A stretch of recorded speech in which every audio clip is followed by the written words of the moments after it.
I'm Deepak Chopra. You're watching New Realities.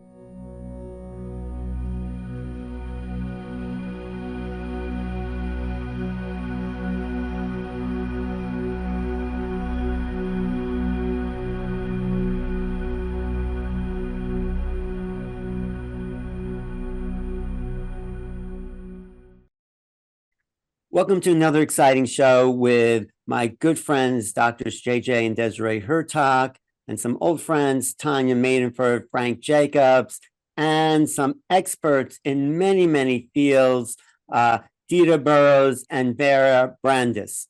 They're here to talk about some exciting new discoveries along with the Hurtaks, but I met them years ago with my good friend Tonia in New York. And what was that about, Tonia?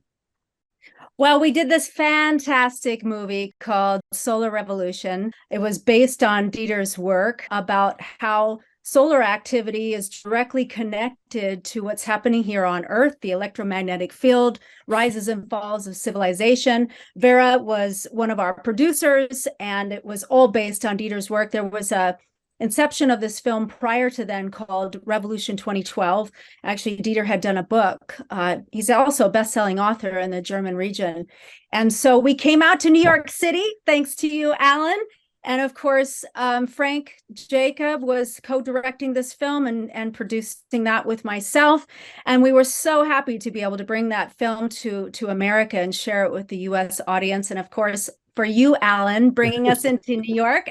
Vera joined me as well, and the Hurtaks were there. In fact, JJ and Desiree were also featured in Solar Revolution. But Alan, you gave us Best Consciousness Film of the Year. So I did give you that award. But before we get into the conversation with Dieter and Vera, I just want you to you and Frank to do a little sneak preview expose of your latest film, because I think people will be really excited about that, the one that's coming out. Well, we've been quietly sequestered away out of sight for the last couple of years during all the mayhem that's happened on the planet. And we didn't announce it really until we were at a very late stage in the post-production.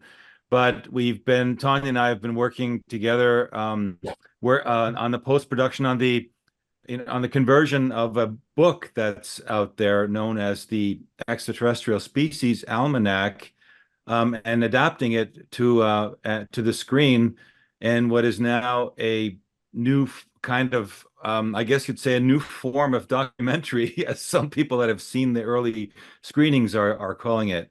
So yeah, we're sort of taking a jaunt down the wild side, down the wild road of ET species. Do they exist? Who are they?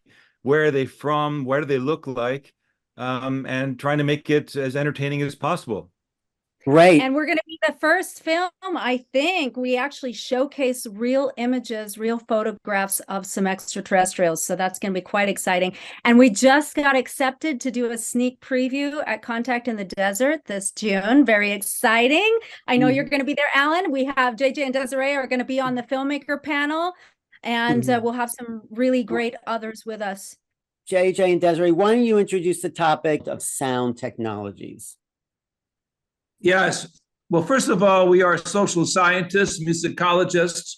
I have had the opportunity of my music being performed by the Berlin Philharmonic Symphony, and I have had my opportunity to be on the music faculty with Ravi Shankar many years ago when Walt Disney put together the best music faculty in the world. We had Leonard Bernstein, Andre Previn, we had the best musicologists in the world. And so Desiree and I worked together to produce this premier book called Sound. And that book has contributions by very special artists, including Vera Brandes. This book deals with the importance of sound and how sound is changing our consciousness and preparing us for what we believe to be a fantastic change of realizing we are holistic beings. Right. So what's really important is that sound is more than just listening to music. It actually is transformational. And this is something Vera had worked on extensively with getting people out of depression through music and making really changes. And Dieter as well understands the concept of the fact that sound is power, and it's able to literally maybe even heal the planet if we put the right vibrations together. And Dieter, of course, is a physicist. He worked with Borkenheim, in my opinion, the scientist equal to Einstein, in showing that there is a much greater cosmology that deals with vibrations from the smallest particles to the largest particles, that we are part of the orchestration of life in between.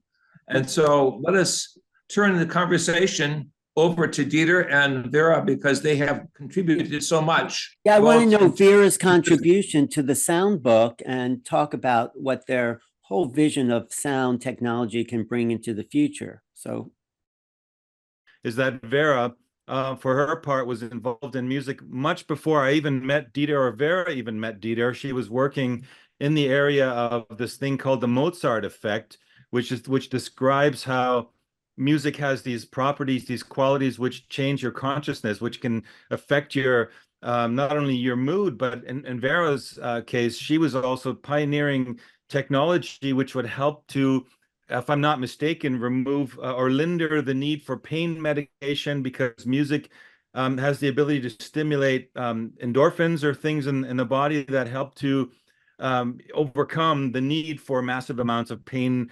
medication, etc. Is this not right? Correct, Vera? Yeah.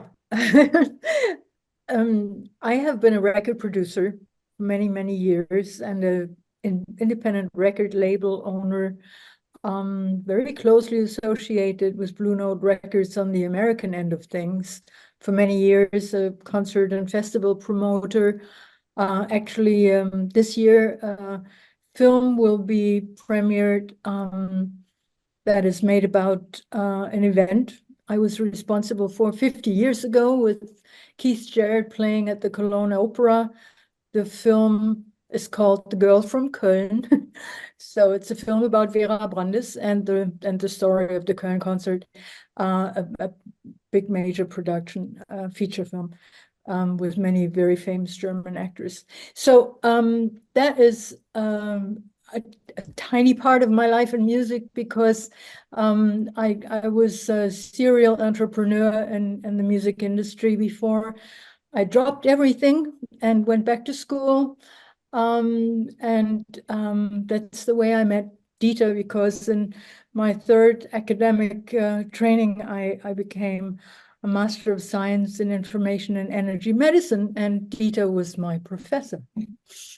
So that's great. But you know, I think one thing you should tell people that's really interesting, Vera, that people don't really know about, is what even got you into the idea of music and healing, because that is kind of like, that's kind of what got you into the, like, you were working on music production, concerts, the standard musical program, right? And suddenly, I think, didn't you have some kind of an event in your life which exposed you to, was it Tibetan monks singing or chanting, and that actually created a physiological effect, and you had your aha moment, and that steered you in this new direction. Maybe you should tell people about that, because that's really interesting. I had a major car accident, in which I had several fractures in my spine, and I was told that, you know, first of all, it was a big luck I was still alive and I wasn't paralyzed. And I was in the hospital sharing the room with a Buddhist who had also had a major operation. And she had her friends come twice a day, most of the time, chanting a healing mantra. And my prognosis was flat on your back for 12 weeks. And I was out of the hospital in 2 weeks. And I also had some alternative methods done on me, Jinjitsu. So when I came out of the hospital so unexpectedly early, with my fractures being healed in such a rapid time that all the medical personnel was just completely amazed, they were asking me, you know, what is it? And I said, well, it's either the chanting or the Jinjitsu or the combination. I'm going to go into research, and when I find out, I'll let you know. That was the story. Great. Okay. And then, so I guess, you know, we can move on to Dieter's aspect, because it was because of your interest in this music. Also, ich war Musiker Und us wobei that he was basically involved in biophysics, which is more the study, the physics of nature and the physics of, these other properties, not just the physics, but more these natural sciences. And that was sort of his area, and that's what he was teaching. He taught, he studied it, and that's how he actually ended up connecting with Vera, because they had a common friend. That's actually one of the first things, incidentally, that I got to meet Vera doing, is I was making films, and she got me involved in, I think, a music conference where I believe we're talking about the same guy. It was a guy called Franz Hellberg, right, Vera? Franz Hellberg, who is the grandfather of chronobiology, and he was my mentor, and Dieter was very close to him too, yeah. When I got into research, shortly after this accident, a whole series of events brought me to Salzburg. And within a very short amount of time, I had my first research project at the University Mozarteum, and then later at the Paracelsus Medical University. And we were looking for the comprehensive model of why music has such a major impact on matter in all kinds of shapes and forms. And chronobiology is one of the keys to this knowledge, because anything that we consider matter is actually a combination of rhythms, and the chronobiology is describing the combination of rhythms in the human body. And what applies to the human body not only applies to the human body, it applies to everything, because sound is the form-giving power in the universe. And when we looked at the effects of music on the human body, why is it so big, and how is it actually working?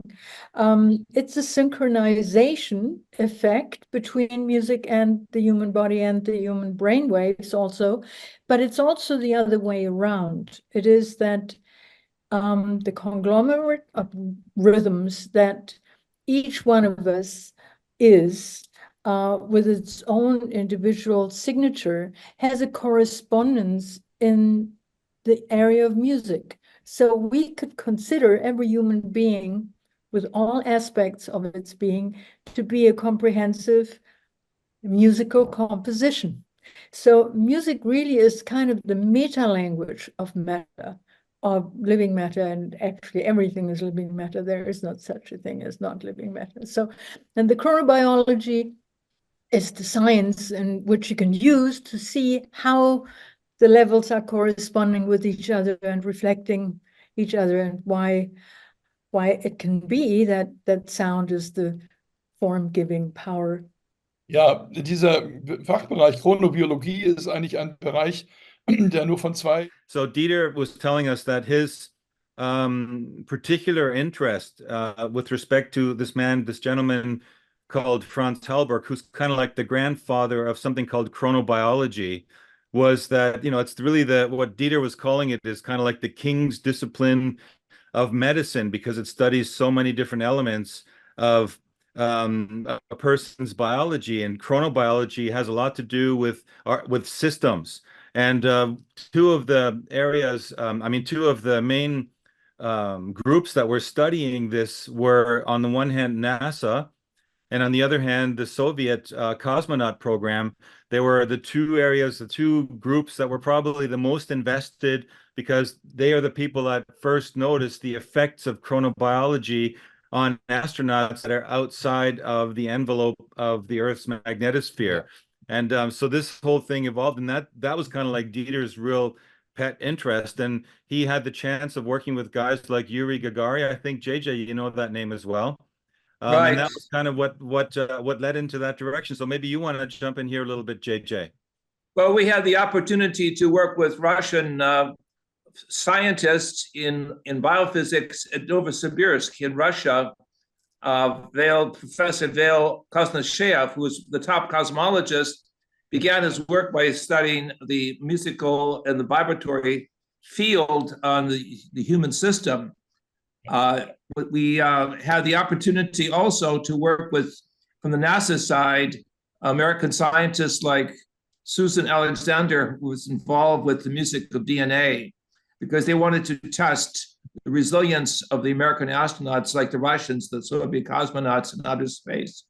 And they felt that music and harmonics was the key to long endurance. Also, ich möchte einfach über das Medium Sound. What Dieter's talking about here is a very little known aspect of what people know about with respect to sound, is that it basically it's like the glue that binds together the mental and I guess by extension the spiritual realms of consciousness with the physical world. It actually glues those or binds those together. Okay, so this is very fascinating. He's saying that essentially the work of Albert Popp, for example, discovered that every single cell, even from the DNA to the strands of the DNA to the aspects of the tiniest microcosm of the system, is comprised of both a sound wave and an electrical wave, and which are at a certain specific perpendicular angle to each other. But basically, it's these two combinations that have to be viewed for us to really fully understand what a cell is. Yeah, I agree. In fact, Fritz Albert Popp is mentioned in an article I wrote for the Journal of Complementary and Alternative Medicine, which is a British publication in 2004, showing exactly what was just discussed, that there is a harmonic built within our cell structure. In fact, our body is a biotransducer, an energy vehicle for a whole variety of sounds. And each of the energy parts of our body, called traditionally by the people of India and the Far East, the chakras, in the Western Christian tradition, the seals, represent energy pathways that can be, shall we say, synthesized by musical harmonics. This is a key to a new type of not only physics, biophysics, but a type of musical therapy that's so important. Yeah, exactly. And this is what we brought out in our book, because every cell, the DNA, everything is vibration. Now, it's not always things that you hear. I think that's very important to realize, but it's frequencies, it's harmonics, and it's hertz in many cases, which is how they measure that. In fact, man can only hear between 20 hertz and 20,000 hertz. So we're in a very limited range. But even the brain is constantly putting out the whole alpha frequencies, the theta frequencies. That's what people study sometimes when they're looking at, dream states and meditation. So we are constantly emanating these vibrations of sound, and that is who we are. And each one, as Vera had said, is a musical composition, a musical instrument of their own vibrational. It's interesting also, if I can carry on, that we resonate in that frequency of 7.8 to 8 hertz in terms of alpha waves. And we found that working with the pyramids throughout the world, at the very top, measured also by Russian scientists, the frequency of the Great Pyramid at the top is 8 hertz. And which so is close to the Schumann resonance, which happens to be where the ionosphere and the Earth come together, and electricity, or we'll say lightning strikes, happen. So the Earth itself also is the sphere of sound vibrations. And in actuality, it's a harmonic too that helps us, I believe, become more calm, more balanced, more harmonious. So what you're saying, Desiree, is that even if we can't perceive those frequencies that are below the 20 hertz, our body still emanates them, and we're still actually picking up on them, but it's just on a non-oral way. I mean, Dieter and I just did a whole show on that, actually, because there's been some very interesting things happening with respect to the Schumann frequency measuring devices around the planet. We just did just the day before yesterday, did a whole program on how the theta and alpha areas are suddenly showing, which never have showed before, which as you know, are way below our auditory perceptible range. But these seem to be connecting us to these other elements. Ich habe, glaube ich, das Wichtigste möchte ich jetzt ganz kurz noch zum Ausdruck bringen, damit wir das.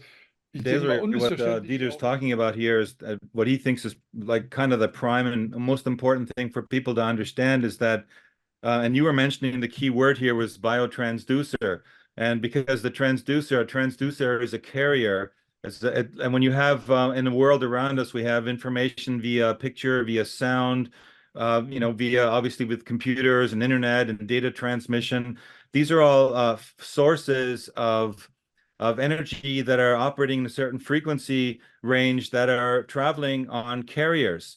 But what Dieter was saying was that the carrier that the gravitational and sound waves are actually the carrier of emotions of what carrier waves are carrying with respect to, just the pictures and sounds and whatnot. Right. So if we can add to that, actually, of course, people tune their instruments in a orchestra to 440, but now it's been seen, and our friend Alan Hallworth has worked with this, that if you tune it to 432, you're going more into the vibration of A, or connected with the vibration of nature. But also other musicians are starting to realize that every sound, and I consider it a combination of sound, but we'll start with the basics, like 528 hertz is a certain frequency, and it seems to relate to the love and to the heart vibration. And we've gone into pyramid temples around the world, especially in Egypt and also in Mexico, and we've done pink noise and white noise sweeps. And we find that certain resonant patterns really put your mind into other states of consciousness.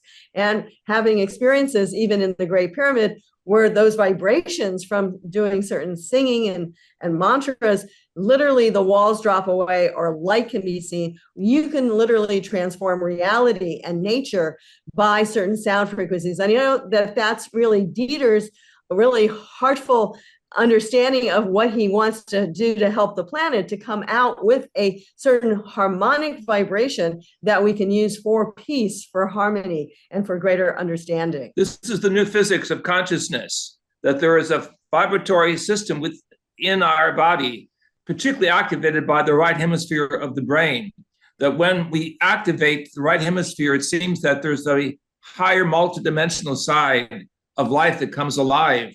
We began to see spatial arrangements. We began to see color and sound arrangements. We began to feel the openness of the universe. And I would suggest that those who are interested go to our website, because we have many films and music available on the therapy of this new type of music, which is what I will call mantric music of the cosmos. But I know Vera does as well. Especially Vera is the first pharmacologist of music. Her work is fantastic. Well, I've done major clinical trials on the effect of special compositions on people that have been suffering from chronic depression, and we were able to prove that it's more effective than any other form of pharmacological or psychological therapy, which I'm not discouraging people to use when it works for them, but for many people it does not. And therefore, we were very, very happy that with this very long development, we worked for 20 years until we really found the formula. We were able to get people out of the state of chronic depression in a very short period of time, with also side effects like increasing their heart rate variability by a factor that a healthy human would lose in 10 years of life. So it's a heart rejuvenation at the same time. But Dieter has been very much focusing on the relationship of the 8 hertz Schumann resonance frequency and what it does in the upper ranges and harmonics to the consciousness. And he made certain discoveries which he put into a very recent release of a CD, which has been enjoying a sensational success since it was released just a few months ago. And every day we are getting emails from people that are reporting about the effects that listening to this composition that he has released enables them to get into a state of connecting to their multidimensional aspects in a very, very fast way. It's like they say it's can't be compared to any other thing they've experienced, including a range of drugs that people are using to get into these states of consciousness. So I would like to show this quickly. It's called Octavia, and it is available in English. So, I mean, it's of course an instrumental piece of music, but Yeah. it has a very extensive booklet, and that is coming along with the CD, which is available in English. We translated it so that it's accessible for people outside of the German-speaking area. And I know Frank and Tonia have listened to it, and you've had some experiences. Tonia, can you share those experiences a little bit, or Frank? Yeah, it was really interesting because I went into the studio. I put headphones on, proper, like professional headphones on. It was dark. There was the play window on the screen. I wasn't told anything other than I get to listen to this amazing piece of, well, I don't know if you would even call it music. It really is a sound technology. Vera is the voice of the English, and I recognize that voice, but then it goes into other tones and other sounds, and it takes you on a journey. But what I found very interesting is, I don't remember if it was like 6 minutes in or 7 minutes in, but I had my eyes closed, the room was dark, the player window was there, and all of a sudden I saw a bright flash of white light, just immediately bright white light. It's like somebody turned the lights on. And the producer and me went, oh, they must have had a little glitch in their player window, and maybe there was a white frame in the visualizer. I'll have to go back and look at that, but I wanted to stay into the experience. And so I got all done, and I spoke with Frank, who had actually listened to Octavia before I did, and didn't tell me anything, because I wanted to have really a neutral perspective. And I said, wow, that was just amazing. And I went into these other states, but there was this one time I saw this bright flash of light, and I've scrubbed now all through this visualizer, and I can't find the frame. Can you help me find the frame? How do we get to the... And he's like, really? He's like, this thing happened to me. He said, there isn't any visualizer. There was no player window. And I was like, what? And it was like somebody came in and turned all the lights on. And I had so the light was actually happening in my mind's eye. It was bright. It's almost like light was actually coming from the outside in. And so there's definitely something that happens with the brain and the brain mapping and our frequency during the Octavia experience, for sure. Frank, your experience was very similar, right? Do you remember the minute mark? I think it was around, you're right, between 7 and 10 minutes in, I started to have this very strange feeling like I had just, I'd swallowed something. Yeah, actually, I discovered certain secrets in terms of how you can use sound to really travel into the cosmos. And it's always a combination. It's a combination of a frequency, a standing wave, and a certain rhythm. Yeah. So it's very good that it's a combination, because otherwise lots of things could happen that we do not want to see happening. But if you know how to combine a rhythm with a certain frequency, you can really start traveling. What part of the brain would that activate if that was, working with neurology and, spiritual awakening? It's about the pineal gland, and hippocampus, which this guy knows a hell of a lot about. He just wrote a book about it, and the hippocampus. Yeah, I'd love to hear about the pineal gland and sound and, awakening and cosmic activations. Can you translate that, Frank? And Sure. Well, Dieter had just written a book, which was called Pineal Gland Classified. And it's interesting because, you were saying you were expressing an interest, Alan, and it is really a key subject which plays into what's going on right now. Dieter's book, when we spent Christmas together a year, not this past Christmas, but the year before, he was suggesting that I should do a follow-up webinar to my first webinar, they started doing studies in the 30s and 40s, way back, like almost 100 years ago, where they discovered that the pineal gland has the ability to connect us through hyperspace. And so basically it's the connection between the physical world and the world which you might call the field out of which we manifest into the physical from.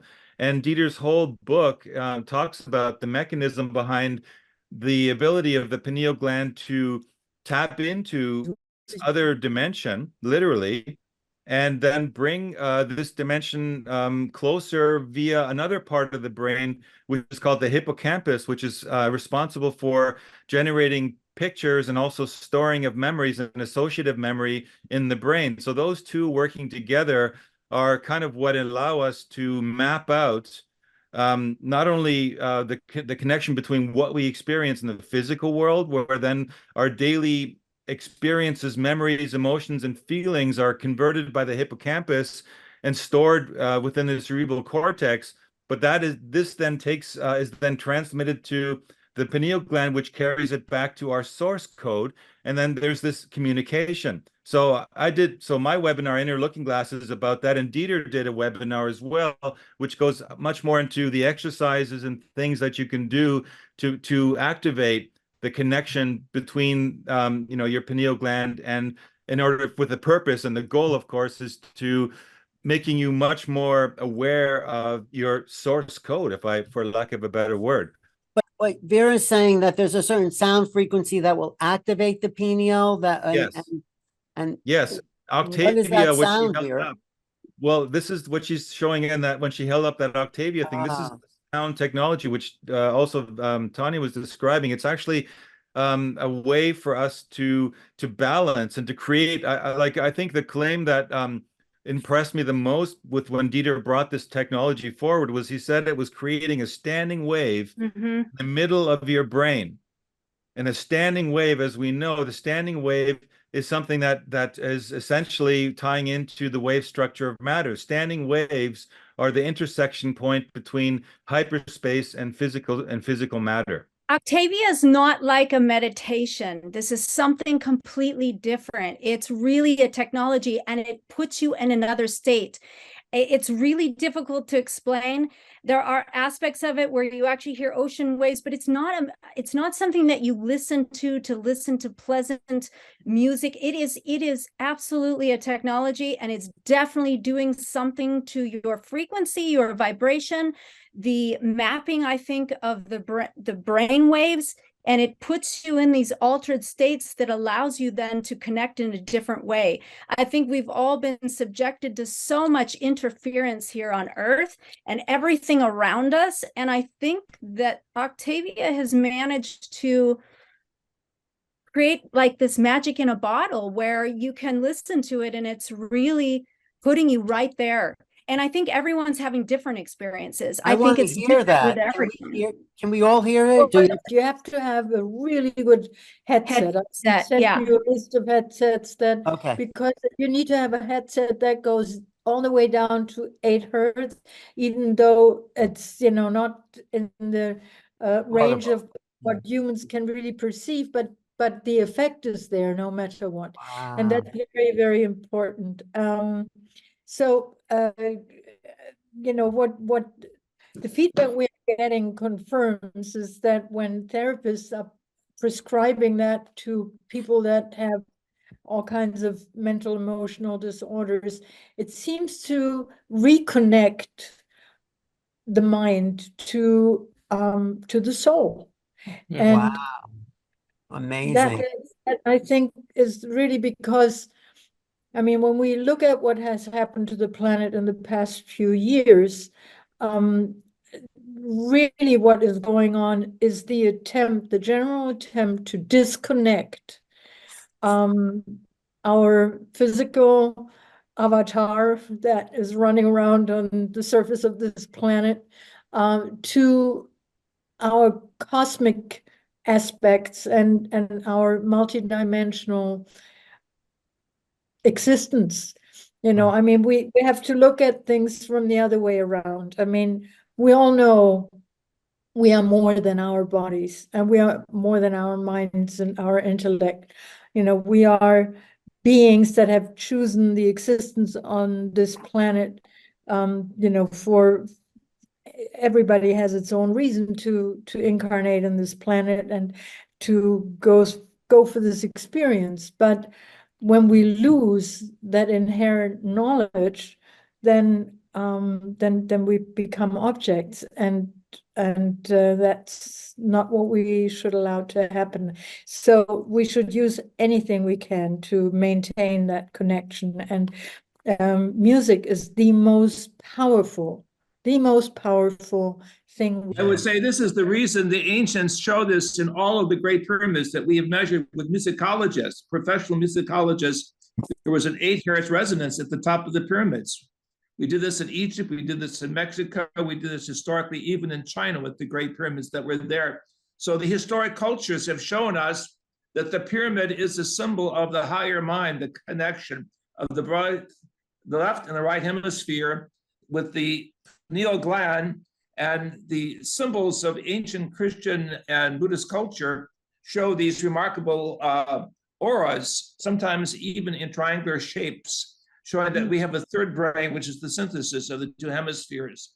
I believe the standing wave studies that we have also on film will be remarkable for Dieter's future work and our work together with our new book on sound, showing graphically the fact that we are musical instruments. We are incarnate musical biotransducers in the living universe. It keeps us together to sound that continues, I should say, mind over matter through higher sound resonance, and provides a sense of futurism, of ongoing understanding of the cosmic creation through higher biomusic that we are living in our bodies and our hearts and our minds. And we feel like we are existing in one reality here, although in terms of health and healing, like studies like NovoCure have actually come together and used multiple frequencies to actually stop the duplication of cancer cells, for example, in glioblastoma. But we also see ourselves in this reality, but as we raise up into the next frequency, the next octave, we're raising our vibrations into perhaps the 5th dimension and even higher. We think that superstring theory, many people say, is not interesting, but I feel it is interesting. Maybe not all the science has come out yet, but that we're really vibratory strings in this reality. And as we raise our consciousness vibration, we go into those higher realities, even where the physical body starts becoming more of energy and light. Beautiful said. Yes. Thank you so much. Darf ich, Frank? Ja, bitte. Der ganze der Anfang war bei mir in den 80er Jahren an der Freien Universität in Berlin. Yeah, what he was just describing was that his early days when he was studying at the Free University in Berlin, Dieter was tapping into and doing the foundational research, which led him to the discovery and his team that they actually could isolate the resonant frequency of the pineal gland as 8 hertz. So, and at the time that they made this discovery, this wasn't something which was publicly very widely known, because they knew very well that there was this connection. Because if you realize that the resonant frequency of the pineal gland matches that of the Earth's Schumann frequencies, then whenever you have 2 objects that are in connection or in resonance with each other, there is an exchange of information. So what does that mean? And so as a result of that, Dieter began developing technologies which took advantage of not only the knowledge of the 8 hertz, but was able to figure out how to acoustically convey this information and electromagnetically convey. So both of these technologies work, but he felt that the acoustic, the sound wave of influence of 8 hertz on the pineal gland had the most profound effect of them all. Yeah. So that's the reason why the Octavia is, because it's the 8 frequency. Eightfold nature. Eightfold.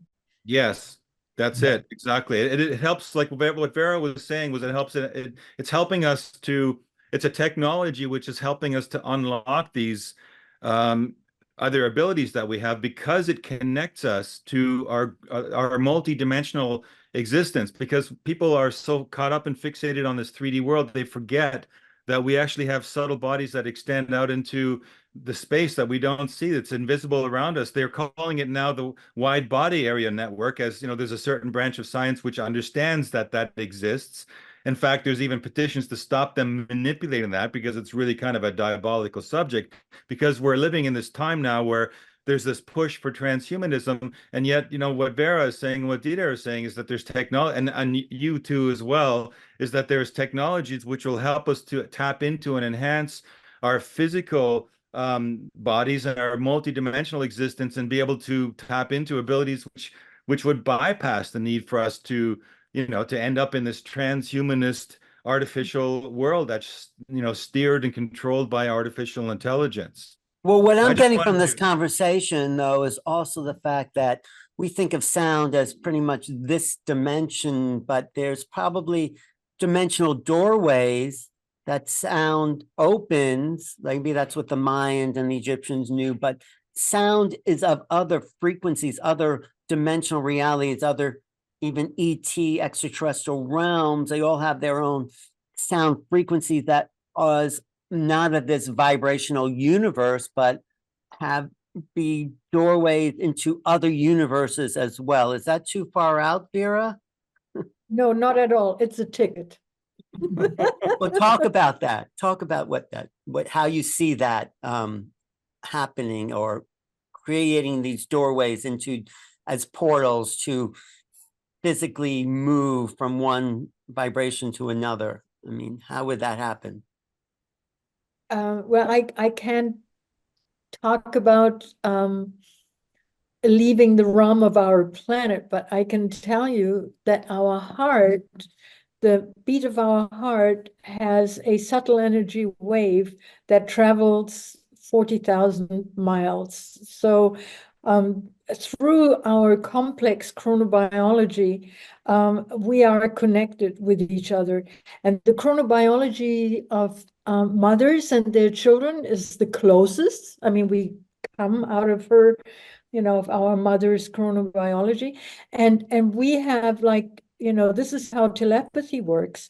This is why mothers know if something is wrong with their children, even when they are on the other end of the planet, because these chronobiologies are on the subtle level of frequency correspondence. We are connected, and it can travel the entire planet's distance, which I personally haven't experienced.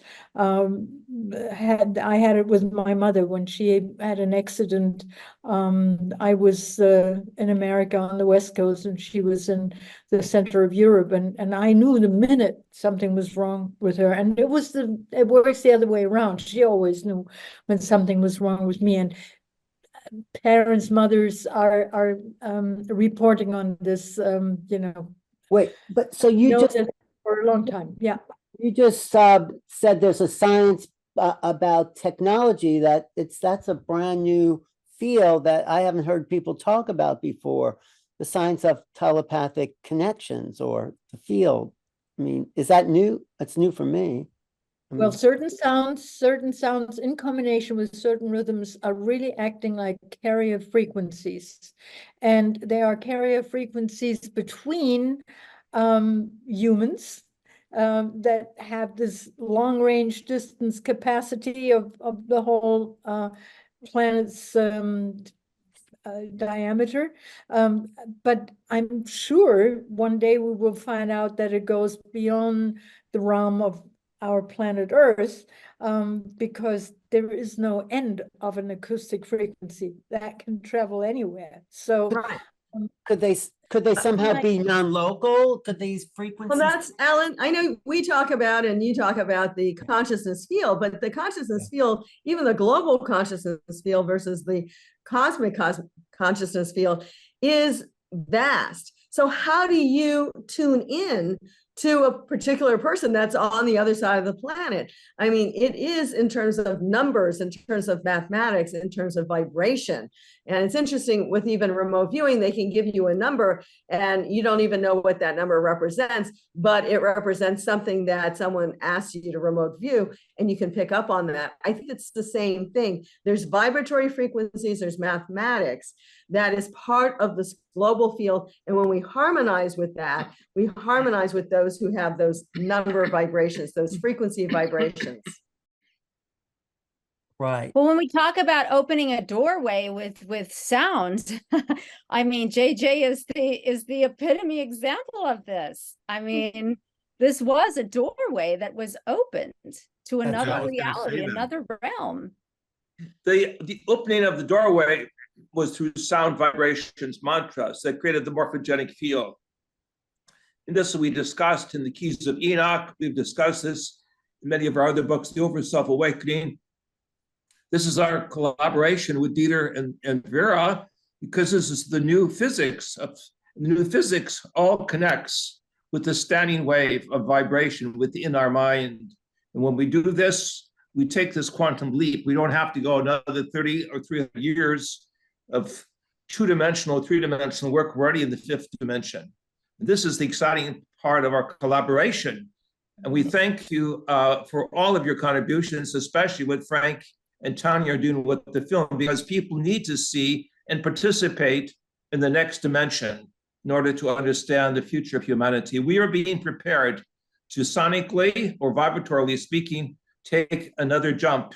And this will be the great breakthrough with the cosmic intelligence we call the extraterrestrials, who work also with sounds, as we know through 3 of the astronauts who were in space, who heard sounds that shouldn't be there. So there's the celestial music, the Gustav Holst, the great German composer, was aware of, the music of the spheres. The Greeks knew this.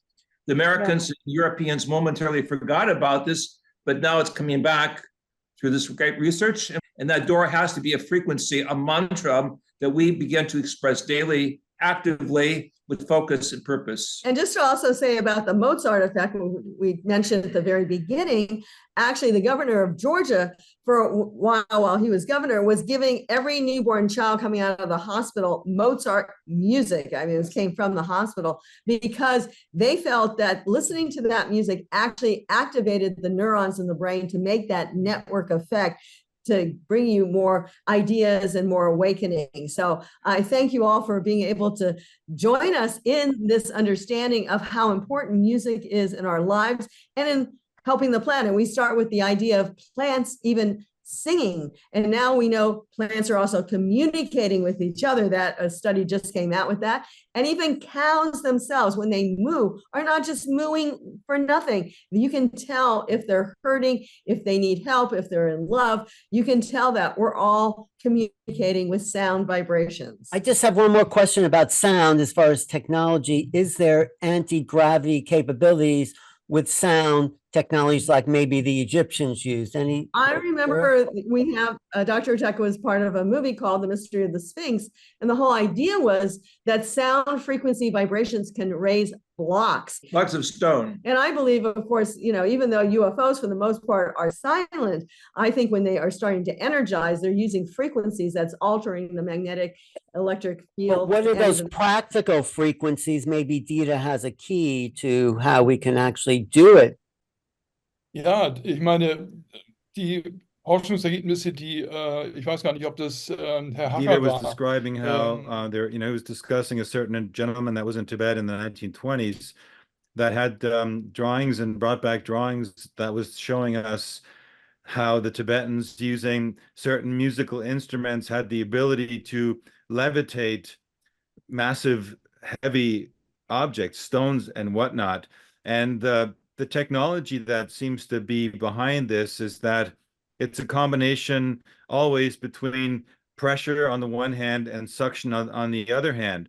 You couldn't do it in a vacuum, so you need to be within a gravitational field to achieve this. But essentially what is going on here is that it doesn't matter how heavy these objects are, when you bring them into some kind of a cross resonance with each other, there's a standing wave that's formed, and standing waves are kind of one of the key words here toward bringing these objects into movement or bringing them outside of the field of gravity.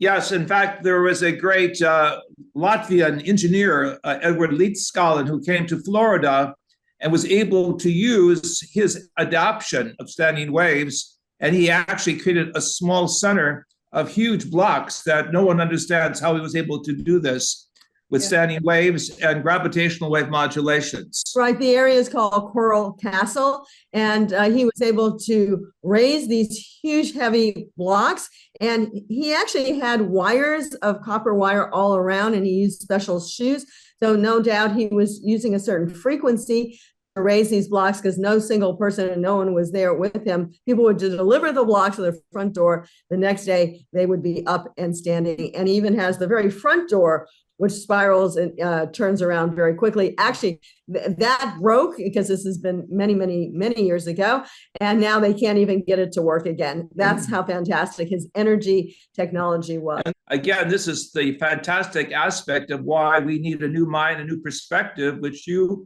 Dieter, and you, Frank, represent. This is a fantastic breakthrough. Young people throughout the world need to know we're going into a new direction with new science, but this comes to the inner harmonic of our heart, mind, and spirit to be free, to be open-minded, and also to be positive in the way we use this fantastic standing wave potential. Well, you know, we could talk about sound for a long, long time, but anything you want to say, final words, Dieter and Vera, about your work and the future of sound? Ich denke, das Wichtige dabei ist nicht so sehr den Schwerpunkt zu legen, dass man damit. So what he's saying is essentially it's not so much, Alan, about, you know, using sound to lift stones and objects. We're talking here more about the application of sound as a carrier for tapping into our soul consciousness, because we're talking about an era that we're moving into now where we're brought more soul here to the earth, you know, simultaneously in contrast to everything else going in the opposite direction. So this is one of the things that Dieter's trying to achieve in his work together with JJ and Desiree and with Vera. So, and, you know, we're trying to, of course, trying to translate it in some form or other in terms of media. You know, I think, you know, Tonia's also had some interesting experiences, personal experiences, being able to affect things physically through vibration, and she knows of people that that have also pioneered sound to levitate things in the United States, right, Tonia? You want to share a little bit about that? But it is true. This technology is there, and those advancements are there, and yeah, we could talk all night about the experiences. Yeah, because I've been so deeply involved into trying to have applications studied by rigorous medical trials so that it can be of advantage for patients around the world. And there will be a big conference happening in Berlin, actually, at the end of September, which I'm co-organizing. It's the World Congress of Music Medicine, which is hosted by the Charité, the most famous German hospital. And so I hope by the end of this year, we will see more music being used in at least German hospitals. And hopefully then others will pick up on that too. beautiful. Thank you. Okay, final words from you, JJ and Desiree. Yes. Well, we agree with Dieter in the sense that it's one thing to lift rocks, it's another thing to lift your soul and your consciousness.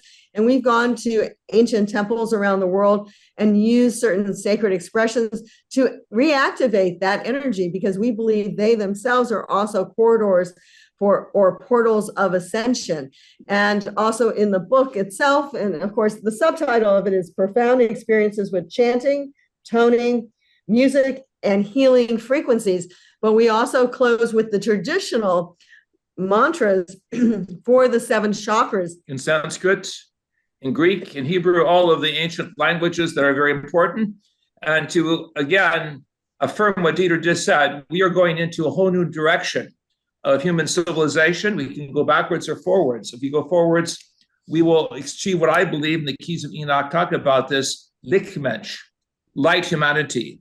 The light person will come out of the 3-dimensional form and be vibratorily prepared to participate with the cosmic family in the fifth dimension. We are at a major point of crossing into a whole new reality, which requires, as you know, Ellen, the right hemisphere of the brain. We will call the multidimensional feminine. The musical part of the brain has to become more dominant in order to make this successful for young people. And this is why Carlos Santana, who's working with us, is trying to raise the consciousness of the planet through music that is positive, to music that is for the human race to ascend, and for the human to understand the spiritual vitality of life. And thank you, Vera and Dita, and everything you're bringing to the world at this point that really needs an awakening. And maybe there's technologies that can help us. I mean, it sounds like there is. So thank you. Thank you. Thank you, everybody, for watching. Alan Steinfeld, along with friends, for New Realities.